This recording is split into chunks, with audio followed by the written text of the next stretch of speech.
Hi everyone, this is Paul here for the Magdalene Centre. Today I'm doing the astrology report for the full moon in Cancer, which takes place on the 22nd of December at 5:48 PM Universal Time. I'm outlining some of the key insights you can learn from it, along with some of the aspects to it. And I'll be giving an overview of what it all means for us.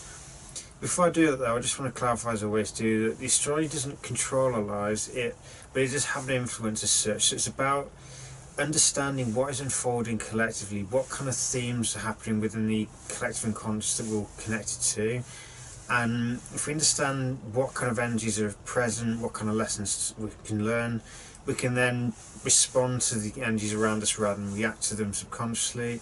And it also means that we can then choose to make sure that we aim for the highest potential of any given aspect rather than subconsciously acting out the lower end of it. So the more aware of ourselves we become, the more in tune with our own things like the way our minds work, our connection with intuition, the easier it becomes to work with this astrology rather than trying to fight against it.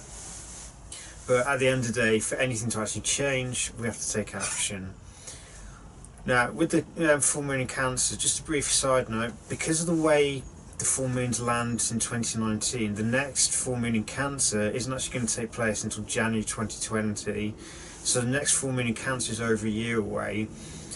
So it's important that we take advantage of it, because Cancer is in, or the moon, sorry, is in a home sign of Cancer here. So this full moon is made up of the Sun in Capricorn and the moon in her home sign of Cancer.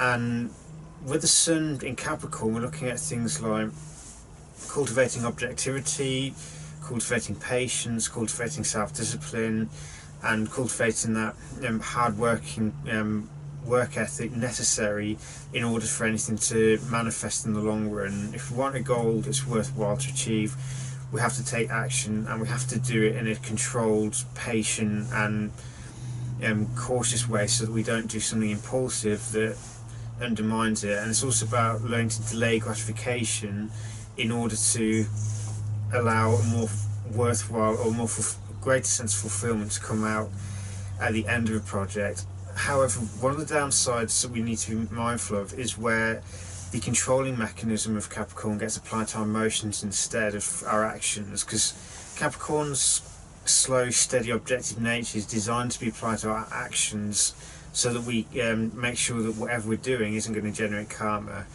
But if we allow fear to crop up, we can end up suppressing our emotions instead, and we end up getting cut off from the core of our being. So this is where the moon in Cancer comes in. Cancer is the roots of our being, if you like. It's the private sense of self, and the part of ourselves that we need to be in touch with in order to be pursuing goals that are right for who we are. So it's like the root system that needs to be watered for a tree to grow tall. If we're to be pursuing a project that is right for who we are, or pursuing a long-term ambition that resonates with who we are, then it means that we need to be in touch with Cancer at the same time, so that we stay connected to our core sense of self, we stay connected with our dreams rather than being seduced by social status. Because the thing is, we can achieve a lot with Capricorn, we can achieve all kinds of ambitions, as it were, but if we're pursuing something that isn't right for who we are, then we get that really uncomfortable feeling that we're a fake, or we're not being, that someone will find out that we're fraud as such. It's not that we're not good at what we're doing. We could be excellent at what we do, but if it doesn't actually resonate with our core, the core of who we are, it'll create an internal conflict as such. So the full moon in Cancer is all about observing this side. It's balancing the public's self, i.e. Capricorn, with the private, Cancer. This is also a time, the moon is particularly powerful in Cancer, so it's also maybe time for purging out elements of the subconscious that hijack our efforts to achieve our goals or undermine our efforts. And it's also about bringing balance to our emotions at the same time. So it's balancing subjectivity and objectivity. It's being in touch with our emotions without being controlled by them, because if we lose touch with our emotions, we then effectively lose touch with other senses like intuition and psychosensitivity. So we need to be in touch with our emotions, but at the same time we don't want to be controlled by them. We don't want emotions to have complete reign over the psyche to the point where we don't get anything done.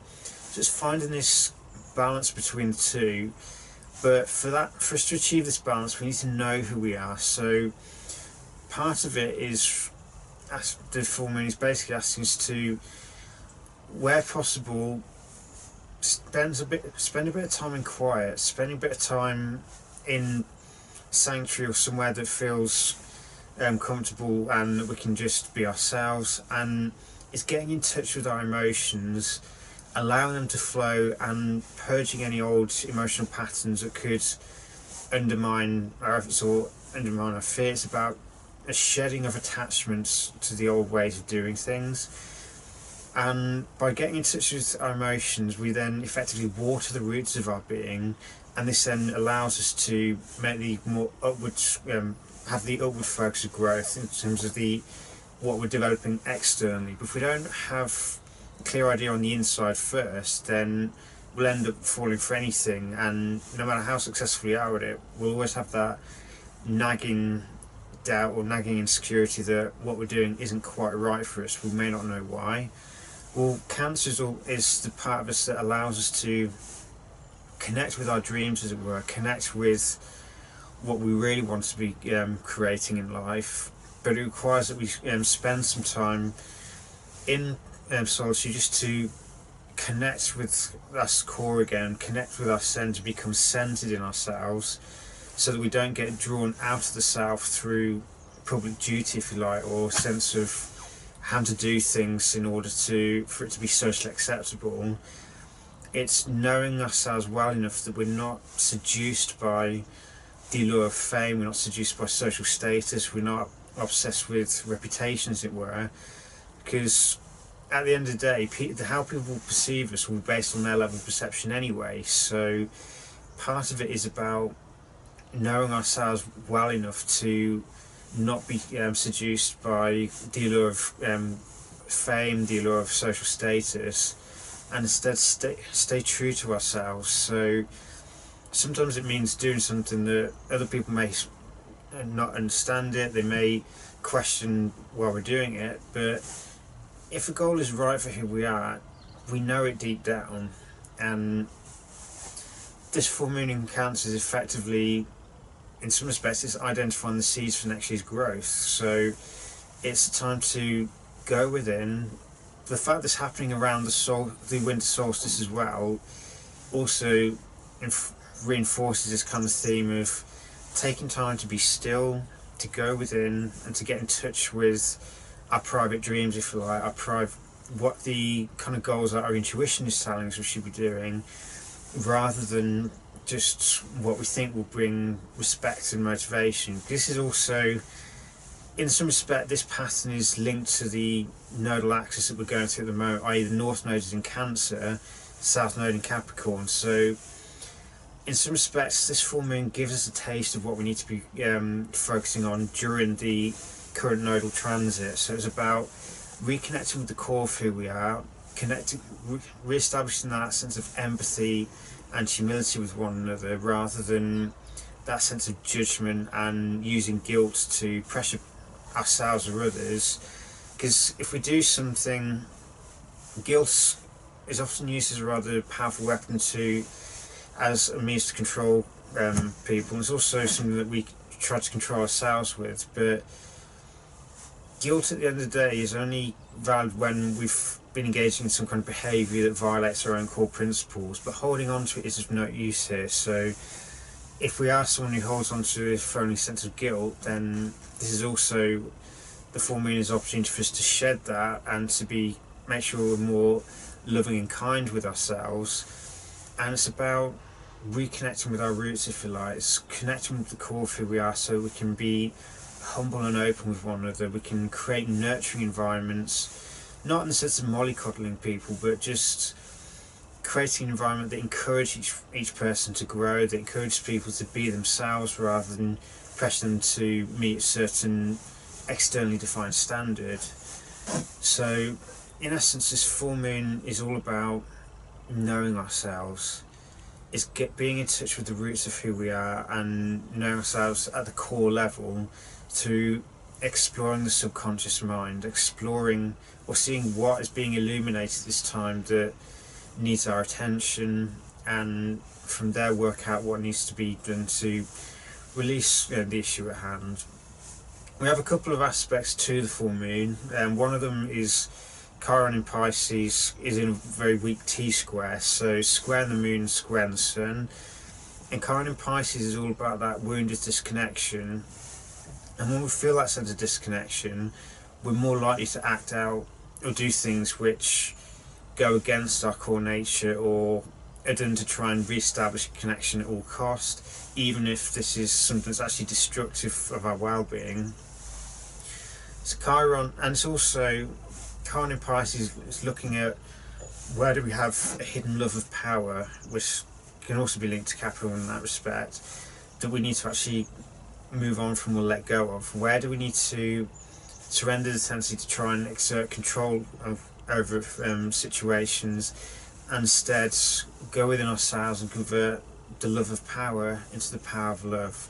So surrendering that need to control, surrendering the dysfunctional attachments, and allowing unconditional love to flow through us, to heal us and transform us. We also have Uranus in Aries forming a very weak trine to the moon and sextile to the sun. Uranus is retrograde at the moment, the Uranus is trine to the sun, and sextile to the moon. So we have the exact aspect on the 20th between sun trine to Uranus retrograde. But Uranus retrograde is all about illumination. It's about understanding who we are at the deepest level. So who are we independent of societal influence? Because there's a part of us that would be the same no matter where we are in the world. So this is the true self, if you like.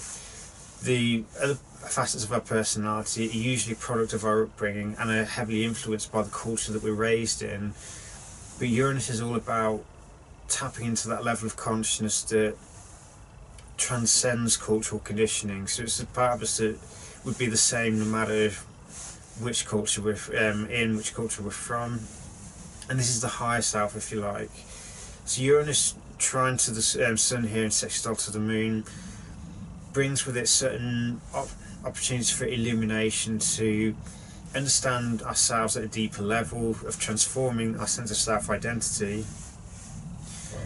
And it's seeing where do we need to incorporate certain changes in our lives to reflect a new sense of self-identity that's emerging as we go through our own personal revolutions, that allow us to recognise the need to empower ourselves in order to empower others, and in order for us to enact change at a collective level. Because to be a change agent, you have to be willing to change yourself. Expecting other people to change whilst you stay the same is obviously hypocritical.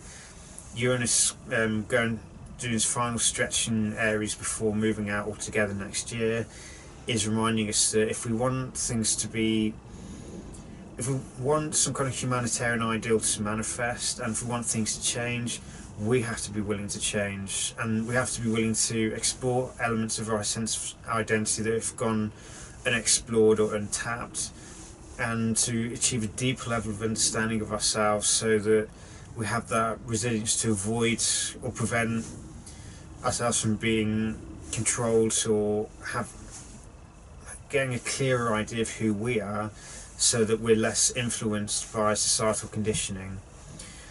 So that's a useful guide for the full moon in Cancer. The main thing to remember though is it requires that we take some time out where possible to slow down, to reconnect with our centre, reconnect with the core of who we are, and allow the emotions to flow if we've kept them buried. It's not about being swamped by them though, it's allowing them to flow smoothly so that it doesn't create blockages psychologically. We don't end up trying to numb ourselves in order to avoid feeling things. We stay connected with the emotions, but we don't get carried away by the current, as it were. The emotions are free to flow, so we don't undermine our own health. And it's also, as they flow, the water can become clearer, it becomes less stagnant, we can see deep into, further down to the psyche, as it were, and recognise where there's attachments we need to let go of, and where there's old emotional patterns that are tied up with our past. But if we want to achieve the goals we claim we want to achieve, this kind of conditioning needs to be let go of.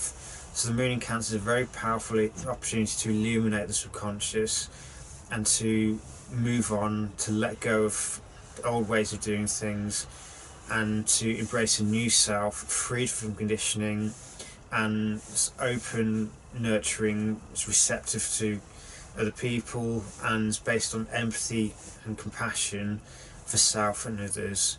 Because through this level of empathy and staying true to who we are, that we can achieve a true sense of belonging, which is an element that the moon strives, our lunar self strives for.